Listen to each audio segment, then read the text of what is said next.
Today TV Tenali. ఆనందమయ జీవనానికి కళలను ఆశ్రయించాలి.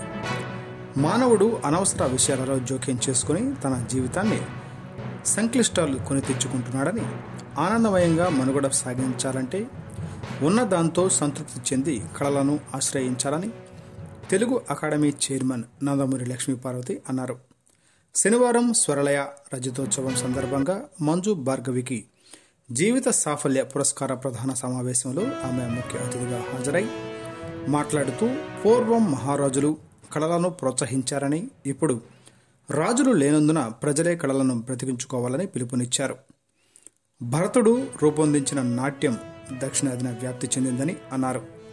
స్వరలయ సంస్థ 25 సంవత్సరాలుగా నిరాటంకంగా కొనసాగించిన నిర్వాహకులు లక్కరాజు సాయికు ప్రత్యేక అభినందనలు తెలిపారు.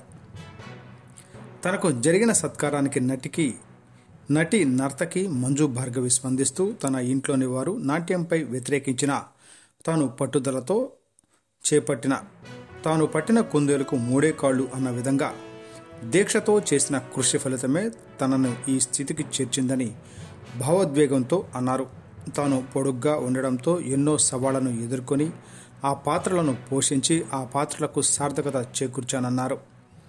పత్రికా రంగానికి సంబంధించిన నిమ్మరాజు చలపతిరావు, సంగీతానికి నూతలపాటి మంజుల, గాయకులు సత్యవర్ధన్ వివిధ రంగాలలో కృషి చేసిన వారికి సముచితంగా గౌరవించారు. సంజయ్ ప్రసంగం